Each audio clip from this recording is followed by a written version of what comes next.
Hello everyone, it's a second lecture of human reproduction. आज हम पढ़ने वाले हैं फीमेल रिप्रोडक्टिव सिस्टम। तो आइए बिना देरी के स्टार्ट करते हैं। सबसे पहले फीमेल रिप्रोडक्टिव सिस्टम में भी 2 टाइप्स के सेक्स ऑर्गन्स प्रेजेंट होते हैं। एक तो प्राइमरी सेक्स ऑर्गन, दूसरा होता है सेकेंडरी सेक्स ऑर्गन। ठीक है, जो प्राइमरी सेक्स ऑर्गन है उसका काम होता है गैमेटोजेनेसिस का, यानी कि गैमेट्स के फॉर्मेशन करने का और सेक्स हार्मोन्स को रिलीज़ करने का। फीमेल के अंदर कौन कौन से सेक्स हार्मोन्स रिलीज़ किए जाते हैं? एक तो होता है एस्ट्रोजन, दूसरा होता है प्रोजेस्टेरोन। ठीक है, फीमेल के अंदर पाया जाने वाला एक ही प्राइमरी सेक्स ऑर्गन है जिसको हम बोलते हैं ओवरी। ठीक है, means a pair of ovaries present होता है, इसलिए मैंने सीधा ओवरीज लिखा हुआ है। उसके बाद है secondary sex organ. Secondary sex organ का काम होता है गैमेट को ट्रांसपोर्ट करने का, फर्टिलाइजेशन करने का, इम्प्लांटेशन करने का, प्रेगनेंसी करने का, चाइल्ड बर्थ, देन लुब्रिकेशन और protection and nourishment of the new born. ठीक है, ये सारे काम होते हैं सेकेंडरी सेक्स ऑर्गन के। अब सेकेंडरी सेक्स ऑर्गन कौन कौन से होते हैं? एक होता है फेलोपियन ट्यूब जिसको हम ओविडक्ट बोलते हैं। यूटेरस भी प्रेजेंट होता है, cervix, vagina and mammary glands. ठीक है, ये सारे होते हैं सेकेंडरी सेक्स ऑर्गन्स जो कि फीमेल के अंदर प्रेजेंट होते हैं। अब आइए सबसे पहले ओवरी के बारे में स्टडी करते हैं। पहले थोड़ा सा पढ़ लेते हैं इसके बारे में, उसके बाद इसका स्ट्रक्चर देखेंगे। ओके, ओवरी क्या है? पेयर्ड स्ट्रक्चर है, यानी कि पेयर में प्रेजेंट है। ठीक है, उसके बाद है ये प्राइमरी सेक्स ऑर्गन है, हमने अभी अभी देखा ये प्राइमरी सेक्स ऑर्गन है। तो ये क्या काम करेगा? एक तो गैमेटोजेनेसिस करेगा, यानी कि गैमेट्स की फॉर्मेशन कराएगा, दूसरा सेक्स हार्मोन्स को रिलीज करेगा। ठीक है, यही लिखा हुआ है oogenesis। oogenesis होता है ओवम की फॉर्मेशन। ठीक है, जैसे स्पर्म्स की फॉर्मेशन स्पर्मेटोजेनेसिस होती है, मैंने आपको बताया था, ऐसे ही ओवम की जो फॉर्मेशन होती है उसको oogenesis बोलते हैं। ठीक है, दूसरा काम होता है इसका ओवेरियन हार्मोन्स को रिलीज़ करने का। कौन कौन से ओवेरियन हार्मोन हमने देखे थे? Estrogen and progesterone. उसके बाद है प्रेजेंट ऑन ईच साइड, मतलब ये दोनों साइड पे प्रेजेंट है। किसके? लोअर एब्डोमेन में। लोअर एब्डोमेन में दोनों साइड प्रेजेंट होता है। ठीक है, इसकी लेंथ होती है 2 से 4 सेंटीमीटर। उसके बाद ये पेल्विक वॉल और यूटेरस से कनेक्ट होता है with the help of ligaments. ये लाइन बहुत इंपॉर्टेंट है। ठीक है, मीन्स ओवरी को सपोर्ट प्रोवाइड करने के लिए कौन है? लिगामेंट्स हैं, जो उसको किस किस चीज़ से अटैच करते हैं? पेल्विक वॉल से और यूटेरस से। ठीक है, ओवरी कवर होती है एक थिन एपिथेलियम की हेल्प से, जिसको हम जर्मिनल एपिथेलियम बोलते हैं। ठीक है, ये हम आगे स्ट्रक्चर में देखेंगे। देन ओवरी के अंदर इनक्लोज होता है ओवेरियन स्ट्रोमा। ठीक है, stroma is divided into 2 zones. जो स्ट्रोमा है वो 2 जोन्स में डिवाइडेड होता है। कौन कौन से 2 जोन्स होते हैं? जो पेरिफेरल रीजन होता है उसको हम कॉर्टेक्स बोलते हैं, जो इनर पार्ट होता है ओवरी का उसको हम बोलते हैं मेडुला। ठीक है, अब आइए स्ट्रक्चर देख लेते हैं। तो ये है ओवरी का स्ट्रक्चर। देखिए, सबसे बाहर की तरफ आपको एक लेयर प्रेजेंट दिख रही है, इसको बोलते हैं जर्मिनल एपिथेलियम। ठीक है, उसके अलावा ये तो हो गई जर्मिनल एपिथेलियम। उसके अलावा ओवरी के अंदर जो ये पार्ट प्रेजेंट है इसको बोलते हैं स्ट्रोमा। स्ट्रोमा, ठीक है, जो स्ट्रोमा है ये भी आगे 2 पार्ट्स में डिवाइडेड होता है। जो ये बाहर वाला पोर्शन आपको दिख रहा है इसको बोलते हैं कॉर्टेक्स। जो ये अंदर वाला रीजन आपको दिख रहा है स्ट्रोमा का, इसको बोलते हैं मेडुला। ठीक है, मेडुला।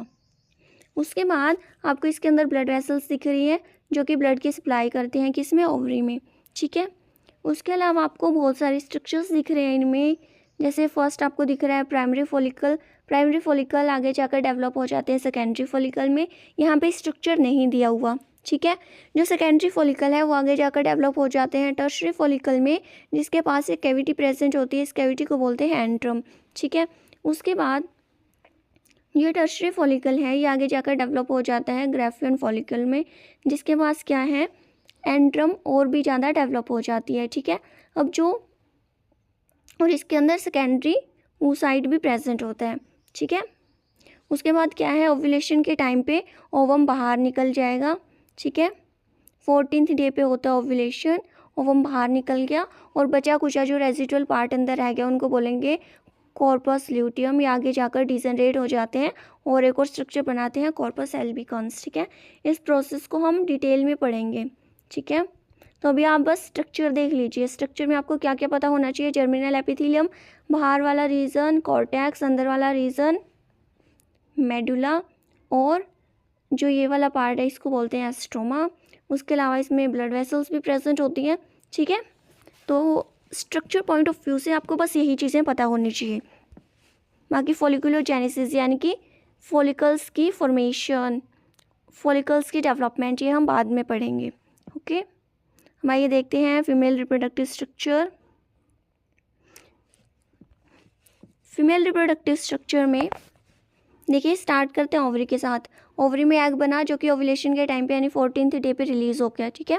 अब उसको रिसीव करने के लिए फिमरे प्रेजेंट होते हैं, means finger like projection present होते हैं जो कि एग को रिसीव करेंगे, ठीक है। अब देखिए, ये जो पूरा का पूरा जो स्ट्रक्चर है, जो ये ट्यूब है, इसको बोलते हैं फेलोपियन ट्यूब, ठीक है। और फेलोपियन ट्यूब भी 3 पार्ट्स में डिवाइडेड होती है। जो ये ओवरी के पास वाला जो ये रीजन है फनल शेप का, इसको बोलते हैं इन्फंडिबुलम। इसके पास फिंगर लाइक प्रोजेक्शंस प्रेजेंट होती हैं फिम्ब्रे, जो कि एग को रिसीव करती है ओवरी से, ठीक है। उसके बाद जो ये फेलोपियन ट्यूब है, इसका जो ये वाइडर वाला रीजन है, इसको बोलते हैं एम्पुला, ठीक है। उसके बाद जो ये नैरो सा पार्ट है जो कि यूटेरस के साथ ज्वाइन हो रहा है, इसको बोलते हैं इस्थमस। तो ये 3 पार्ट हैं किसके, फेलोपियन ट्यूब के, ओके। जो एम्पुला इस्थमस जंक्शन है, यानी कि अप्रॉक्स यहाँ पे क्या होता है, फर्टिलाइजेशन होता है, ठीक है। ये हम आगे पढ़ेंगे फर्टिलाइजेशन वाले लेक्चर में, ठीक है। अभी आगे चलते हैं।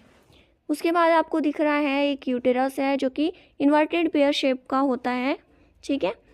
जो इसका सबसे ऊपर वाला रीजन है, इसको बोलते हैं फंडस। उसके अलावा इसके अंदर जो कैविटी प्रेजेंट होती है, इसको बोलते हैं यूटेराइन कैविटी, ठीक है।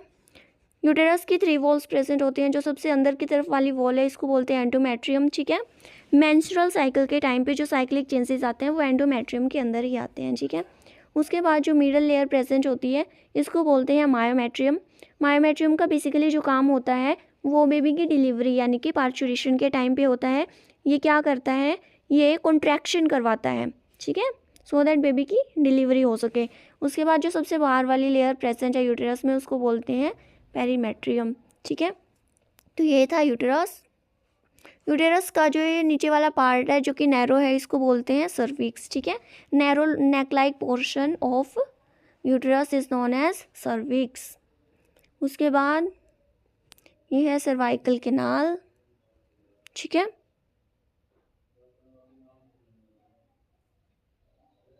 सर्वाइकल कैनाल बेसिकली क्या होती है, सर्विक्स की कैविटी, ठीक है। जो ये सर्विक्स की कैविटी है, इसको बोलते हैं सर्वाइकल कैनाल। उसके बाद है वेजाइना, ठीक है। जो सर्विक्स और वेजाइना है, ये दोनों मिलकर क्या करते हैं, बर्थ कैनाल की फॉर्मेशन करते हैं, ठीक है, डिलीवरी के टाइम पे। अब आइए स्टार्ट करते हैं फेलोपियन ट्यूब से। अब हम सारे स्ट्रक्चर को पढ़ने वाले हैं बारी बारी से, ठीक है। फेलोपियन ट्यूब 10 से 12 सेंटीमीटर लॉन्ग होती है। स्टार्ट होती है from the periphery of ovary, ovary की पेरिफेरी से स्टार्ट होती है और यूटेरस तक आती है, ठीक है। इसके 3 पार्ट्स होते हैं, इन्फंटिबुलम, एम्पुला एंड इस्थमस, ठीक है।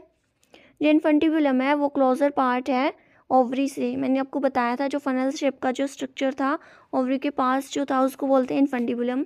ये फनल शेप का होता है। इसके पास फिम्ब्रे प्रेजेंट होती हैं, एसिस पे फिम्ब्रे होती हैं फिंगर लाइक प्रोजेक्शन, जो कि एग को रिसीव करती हैं ओवरी से, ठीक है। किस टाइम पे, ओव्यूलेशन के टाइम पे। देन जो सेकंड पार्ट होता है उसको बोलते हैं एम्पुला, ये वाइडर पार्ट है, ठीक है। देन इस्थमस होता है, इस्थमस होता है last part of oviduct, oviduct का लास्ट पार्ट जिसके पास नैरो ल्यूमेन प्रेजेंट होता है और ये क्या है, यूटेरस के साथ ज्वाइन होता है, ठीक है। एम्पुला और इस्थमस मिलकर कौन सी साइड बनाते हैं, फर्टिलाइजेशन साइड बनाते हैं, ठीक है। भाई ये देखते हैं यूटेरस के बारे में। यूटेरस सिंगल होता है, इसको वोम भी बोलते हैं। इसकी शेप होती है इन्वर्टेड पेयर, ठीक है। अब ये पेल्विक वॉल से अटैच होता है with the help of ligaments, यानी कि लिगामेंट्स इसको सपोर्ट प्रोवाइड करते हैं, ठीक है। जो ओवरी थी वो लिगामेंट्स की हेल्प से अटैच थी, कहाँ कहाँ पे, एक तो पेल्विक वॉल के साथ, दूसरा यूटेरस के साथ, ठीक है। तीसरा है सॉरी, जो अगला पॉइंट है वो है कि यूटेरस वजाइना के अंदर ओपन होता है थ्रू सर्विक्स, यानी कि सर्विक्स से होता हुआ वजाइना में ओपन होता है। ठीक है, सर्विक्स की कैविटी को बोलते हैं सर्वाइकल कैनाल। सर्विक्स और वजाइना मिलकर बर्थ कैनाल का काम करती हैं पार्चुरेशन के टाइम पे, यानी कि बेबी की डिलीवरी के टाइम पे। ठीक है, मैंने आपको बताया था कि जो यूटेरस है उसकी 3 लेयर्स प्रेजेंट होती हैं। ठीक है, 3 लेयर्स कौन कौन सी होती हैं? Perimetrium, myometrium and endometrium. ये एज इट इज़ एनसीईआरटी की लाइन से जो मैंने कॉपी की हुई है। ठीक है, तो ये तो आपको पता होना ही चाहिए। देन पेरीमेट्रियम क्या होती है? आउटर मोस्ट लेयर है जो थीन है और मेम्ब्रेनस है। ठीक है, मायोमेट्रियम होती है मिडल लेयर जो कि थिक है, स्मूथ मसल से बनी हुई है। ये क्या करती है? पार्चुरेशन के टाइम पे स्ट्रॉन्ग कॉन्ट्रैक्शन को एग्जिबिट करती है। ठीक है, उसके बाद आती है एंडोमेट्रियम। एंडोमेट्रियम इनर लेयर है जो कि ग्लैंडुलर है और ये क्या करती है? यूटेराइन कैविटी को लाइन करती है। उसके अलावा मेंस्ट्रुअल साइकिल के टाइम पे जो साइक्लिक चेंजेस आते हैं वो एंडोमेट्रियम के अंदर ही आते हैं। ठीक है, अब चलिए आगे चलते हैं। अब हम देखने वाले हैं एक्सटर्नल जेनिटिलिया। तो देखिए ये है स्ट्रक्चर एक्सटर्नल जेनिटिलिया का। सबसे बाहर की तरफ आपको दिख रहा है, यहाँ से स्टार्ट करते हैं, ये है मॉन्स प्यूबिस। मॉन्स प्यूबिस क्या होता है? इससे question of fatty tissue, fatty tissue का क्वेश्चन है जो कि कवर है किससे? स्किन एंड प्यूबिक हेयर से। ठीक है, उसके बाद ये देखिए ये होता है लेबिया मेजोरा। लेबिया मेजोरा बोले तो ये फ्लैशी फोल्ड हैं टिश्यू के जो कि कहाँ से स्टार्ट होते हैं? मॉन्स प्यूबिस से स्टार्ट होते हैं। देखिए लिखा हुआ है extend down from mons pubis. Mons pubis से क्या होते हैं? एक्सटेंड डाउन होते हैं और ये क्या करते हैं? वेजाइनल ओपनिंग को सराउंड करते हैं। ठीक है, ये आपकी वेजाइनल ओपनिंग है। थोड़ा क्लियर कर देते हैं, 1 मिनट। ये आपकी वेजाइनल ओपनिंग है, ये वेजाइनल ओपनिंग है। इसको क्या करते हैं? सराउंड करते हैं। ठीक है, कहाँ से स्टार्ट होता है? मॉन्स प्यूबिस से। और ये कौन सा है? Wider fleshy fold of tissue. अब उसके अंदर आपको देखने को मिलेगा लेबिया माइनोरा। लेबिया माइनोरा क्या है? ये भी पेयर्ड फोल्ड्स हैं टिश्यूज़ के, बट ये कैसे है? थिन है। ठीक है, जो कि क्या है? Under labia majora, labia majora के नीचे प्रेजेंट है। ठीक है, आपने देखा है लेबिया मेजोरा था, लेबिया मेजोरा के नीचे, लेबिया मेजोरा के अंदर प्रेजेंट है क्या? Labia minora. ठीक है, उसके बाद जो आपके काम की है मैं आपको वही वही करवा रही हूँ। ठीक है, यूरेथ्रल ओपनिंग प्रेजेंट होती है ऊपर की तरफ। ठीक है, यहाँ से क्या है? यूरिन पास होता है। वजाइनल ओपनिंग होती है ये वाली। ठीक है, नीचे की तरफ जो वजाइना है वो क्या है? कोपुलेटरी ऑर्गन है, यानी कि इंटरकोर्स में यूज़ होता है वजाइना। ठीक है, उसके बाद आता है एनस। ये तो चलो अलग सिस्टम का पार्ट हो गया, लेकिन जो हमें मेन पढ़ना है इस सिस्टम में वो क्या है? देखिए वजाइना के ऊपर एक कवरिंग होती है, पार्शियल कवरिंग, जिसको बोलते हैं हाइमन। हाइमन क्या होता है?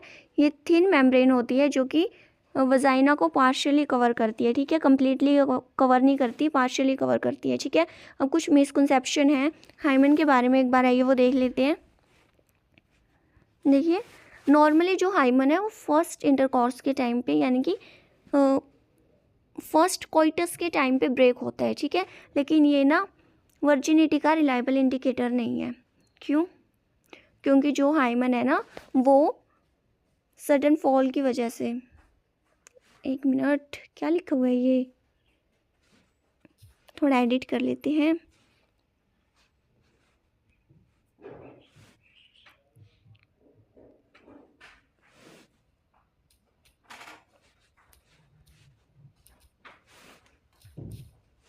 ओके, चलिए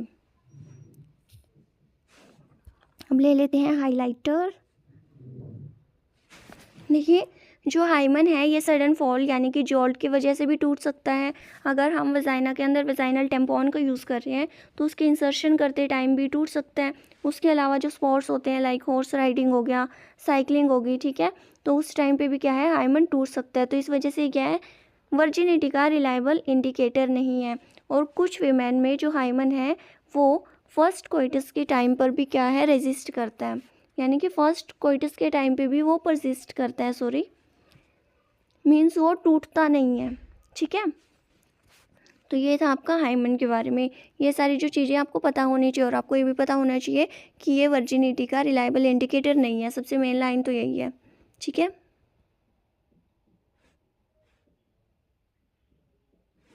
चलिए आगे चलते हैं। अब आते हैं मेमोरी ग्लैंड के ऊपर। मेमोरी ग्लैंड क्या होती है, एक मिनट। मैमल्स के अंदर प्रेजेंट होते हैं मेमोरी ग्लैंड। मैमल्स कौन से होते हैं, जो अपने बच्चों को दूध पिलाते हैं, ठीक है। तो जो भी अपने बच्चों को दूध पिलाएंगे उनके अंदर क्या होगा, मेमोरी ग्लैंड प्रेजेंट होगी। अब आइए इसका स्ट्रक्चर देख लेते हैं। मिल्क की फॉर्मेशन और सेक्रेशन तो हम कब देखेंगे, जब हम हार्मोनल कंट्रोल पढ़ रहे होंगे, ठीक है। अभी आपको स्ट्रक्चर ही पता होना चाहिए, ओके। हम स्टार्ट करते हैं सबसे बाहर की तरफ से। ये आपको रेड कलर में जो दिख रहे हैं इनको बोलते हैं रिब्स, ठीक है। ये क्या प्रेजेंट, आपकी रिब प्रेजेंट है। उसके अलावा ये मसल्स प्रेजेंट है रिब्स के बीच में, ठीक है। जो आपको ये दिख रही है मसल्स हैं रिब्स के बीच में जो कि प्रेजेंट है, ठीक है। उसके बाद दिख रही है आपको एक मेजर मसल जिसको हम बोलते हैं पेक्टोरलिस मेजर मसल। ये आपको याद होना चाहिए, ठीक है। मीन्स सारी की सारी लेबलिंग आपको साथ के साथ लर्न होनी चाहिए, ओके। उसके बाद आपको फैटी टिश्यूज़ दिख रहे होंगे। फैटी टिश्यूज़ की लेयर इस साइड भी प्रेजेंट है, इस साइड भी प्रेजेंट है, ठीक है। ये क्या है, ये आपका फैट। उसके अलावा आपको इसके अंदर कुछ कंपार्टमेंट्स दिख रहे होंगे। मतलब इसके अंदर ना कुछ कंपार्टमेंट्स होते हैं जो कि क्लियरली विजिबल नहीं है, ठीक है। उनको बोलते हैं मेमोरी लोब, जो कि 15 से 20 होते हैं, ठीक है। यानी कि एक के अंदर 15 से 20 होते हैं, ठीक है। उसके बाद आती है जो मेमोरी लोब है, इसके अंदर जो सेल्स प्रेजेंट हैं वो होते हैं एल्विलाई के सेल्स प्रेजेंट होते हैं, ठीक है। जिनके अंदर क्या है, मिल्क की फॉर्मेशन होती है। देखिए लिखा भी हुआ है the cells of alveoli. Alveoli के जो सेल्स हैं वो सेक्रेट करते हैं मिल्क को, which is stored in the lumen, जो कि ल्यूमन में स्टोर होता है। किसके ल्यूमन में, एल्विलाई के ल्यूमन में ही वो स्टोर होता है, ठीक है। तो ये था मेमोरी एल्वियोलस। मेमोरी एल्वियोलस के बाद जो मिल्क है वो कहाँ पर जाएगा, मेमोरी ट्यूब्यूल्स के अंदर जाएगा, ठीक है। हर एक लोब से कुछ ट्यूब्यूल्स निकल रही होंगी, ठीक है, जिनको हम मेमोरी ट्यूब्यूल्स बोलेंगे। यहाँ पे गिवन नहीं है बट आपको ये लर्न होना चाहिए मेमोरी ट्यूब्यूल्स। चलिए एरो लगा ही लेते हैं कहाँ पे है।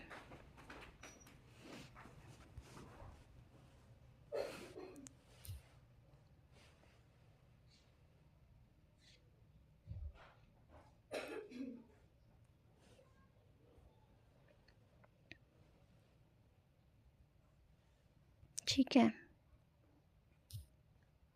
नहीं गलत जगह पे लग गया एरो, ओके। देखिए सबसे बाहर की तरफ क्या प्रेजेंट थे, ऐसे रहने देते हैं। सबसे पहले लॉब्स प्रेजेंट थे, एक मिनट।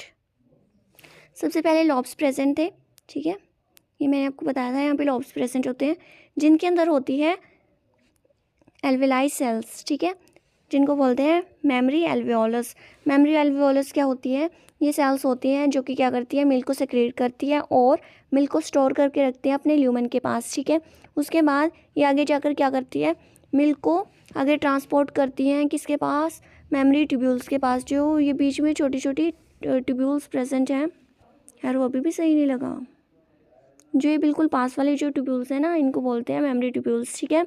उसके बाद मेमोरी ट्यूब्यूल्स से आगे जाकर बहुत सारी मेमोरी ट्यूब्यूल्स एक दूसरे के साथ ज्वाइन होती हैं और बनती हैं मेमोरी डक्ट्स, ठीक है। तो आपको जो ये दिख रही हैं, एक मिनट, देखिए आपको जो ये दिख रही हैं छोटी छोटी, इनको बोलते हैं मेमोरी डक्ट्स, ठीक है। मेमोरी डक्ट्स आगे जाकर ज्वाइन होती हैं और एक स्ट्रक्चर बनाती हैं जिसको बोलते हैं एम्पुला। एम्पुला होता है वाइडर रीजन, आपको यहाँ पे भी दिख रहा होगा ये वाइडर रीजन प्रेजेंट है, इसको बोलते हैं एम्पुला। देन उसके बाद आती है लैक्टिफेरस डक्ट। आप यहाँ पे देख सकते हैं कि जो एम्पुला है उसके बाद कहाँ पर टर्मिनेट हो रहे हैं, लैक्टिफेरस डक्ट के अंदर, ठीक है। ये होगी लैक्टिफेरस डक्ट। उसके बाद आती है निपल, जो मिल्क है वो निपल में आ जाएगा, निपल से क्या हो जाएगी, ब्रेस्ट फीडिंग करवा दी जाएगी बच्चे को, ठीक है। अब निपल के पास थोड़ा ब्लैकिश एरिया प्रेजेंट होता है दोनों साइड, इस साइड और इस साइड थोड़ा ब्लैकिश एरिया प्रेजेंट होता है जिसको बोलते हैं एरियोला।